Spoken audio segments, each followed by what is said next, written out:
one of the interesting things when you're operating on trauma is that each case of trauma is different from the other. I'm really very challenged when you operate on intraocular foreign bodies in particular. I'll show you a couple of cases كده where you face problems. زي العيان الاولاني ده عيان زي ما انتم شايفين كده يعني he has a site of entry, there's a corneal wound, there are sutures, there's a cataract, and there's vitreous hemorrhage, and there's an intraocular foreign body. So you really have to deal with all that in order to remove the foreign body safely. So you do remove the lens matter, you go inside, there's a coagulum inside the eye, and you can see while you're using the wide field viewing system of the microscope, you're able to see properly within the cornea opacity. يعني انت شايف دلوقتي a very good view. You remove the coagulum, you're faced with the foreign body, which has fortunately did not hit the fovea or the optic nerve. It was very near to the optic nerve. في شوية hemorrhage. You manually manipulate the intraocular foreign body to have access. By the way, and I skipped a couple of minutes where I tried to remove it from the sclerotomy. I removed it from the anterior segment using the combination of the rare earth magnet and the forceps. And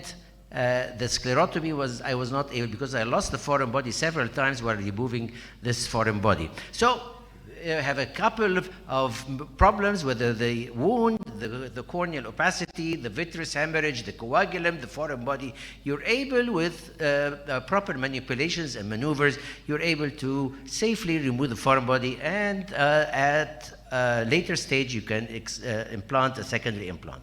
So another case here, quickly, this is a case with, as you see here, a lens and corneal wound and a very dense vitreous hemorrhage, and you're able here to remove the vitreous hemorrhage, face this coagulum of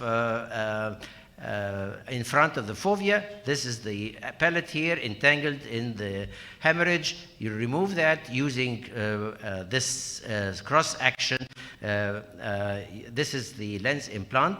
You use that. There's even a macular hole, and you're able to fix this problem. Finally, this case of this is a patient with siderosis bulbi. So siderosis bulbi, this is with a poor vision of 160, and this is visualization through the cornea and removing the lens. This view is not from the low quality recording. It's essentially from the brownish media in the eye and the widespread retinal pigment epithelial atrophy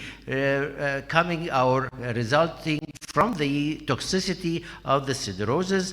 And you do your vitrectomy, remove the foreign body.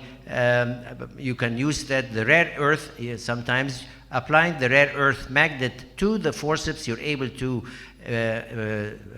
manipulate and get a hold of the foreign body, remove the foreign body through this sclerotomy. This is one trick I do. You apply the magnet at the site of the sclerotomy.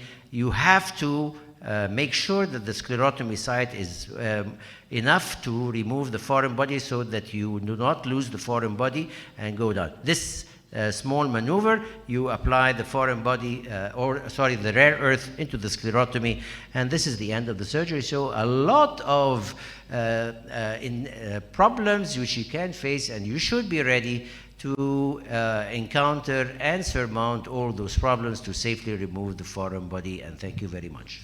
Thank you, Dr. Mahmoud.